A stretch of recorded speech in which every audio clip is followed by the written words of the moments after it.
Today's game is Knights of the Round, a game by Capcom released in 1991 in the arcades and 1994 for the Super Nintendo. Our friends over at Capcom are the masters when it comes to the beat-em-up and hack-and-slash genre.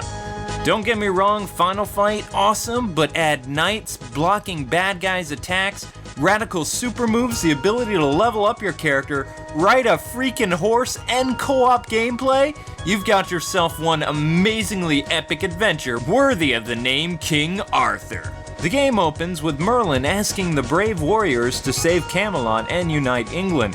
The players are allowed to then play as three characters: Arthur, the main protagonist, wielder of Excalibur, and the future King of England. Lancelot, a favorite among the ladies, but deadly lightning fast to his foes. And finally, the mighty Percival, a gentle heart but strong as an ox. Then after choosing your legendary hero, you could play alone or with a buddy in 7 tough stages. You heard right, folks, this stuff is tough. Knights of the Round was and is a wicked challenging game, no lie. The enemies in this game weren't your garden variety wimps either. If you're not careful, they will pwn you. So what made this game stand out from the others in its genre? Well, the health power-ups were everywhere and made the journey a little less bumpy, but this game is mainly remembered for 2 things: its blocking ability and the level grinding, of course. The blocking ability was so awesome in this game. This is an extremely crucial part of the gameplay mechanics and forces gamers to fight smart, because your enemies will use this move to their advantage as well. It is next to impossible to beat this game without blocking enemy attacks.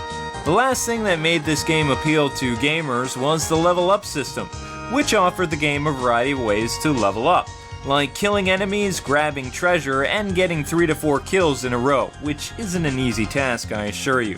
But wait, there was actually more to this game. You could actually leap onto a horse and attack the bad guys, but the bad guys could also leap on the horse to attack you. Not to mention, this game was just crazy fun, solo or with a friend. Sharing was always a problem with these type of games though. Knights fixed that by letting players literally split the loot in half. Same thing went for the health.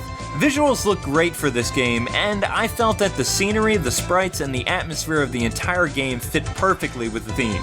But like most Capcom games, the music is what really stole my heart and made the experience even better for me. Alrighty, so stuff that I didn't like. Well, in the arcades, 3 players could fight together as a team, right? While on the Super Nintendo, you could only play as 2 players. But you did have drop in and out gameplay, which was great. Besides the game being incredibly difficult, I could not stand the last boss battle, and it was not something that I look forward to revisiting this game again either. He is still evil and wicked cheap. I hate him! The ending in the arcade is just as lame as the Super Nintendo game, and I was really hoping as a kid they would have made the ending a little bit cooler, but to no avail. I'm also really annoyed at Capcom that this game still has no sequel, even after all these years. Yes, the market only seems to crave their shooters, party, and sports games, and they will go out and buy every variation under the sun every month. But this decade of gamers are missing out on so many other great genres. If this continues, folks, it will be 1983 all over again. Okay, look, I do appreciate that Capcom released the arcade games as part of their Capcom Classic collections on the PS2 and PSP, but why not release this game on the Virtual Console today and the Arcade Classic to Xbox Live Arcade and the PlayStation Network with online support? Just please keep it simple, Capcom, and don't ruin the game from our childhood like Ubisoft did with Reshelled. Brrr. Nonetheless, gamers, Knights of the Round is just as fun as it was almost 2 decades ago.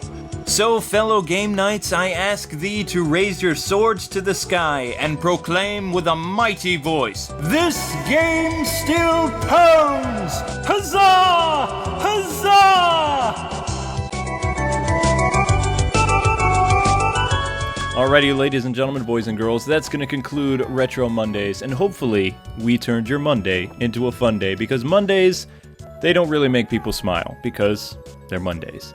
Thanks so much for taking the time to watch this kind of older review that I plucked out from my Game Nights TV days, which never really aired, I believe.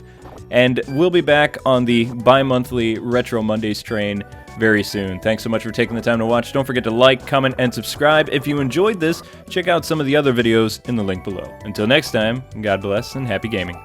See ya.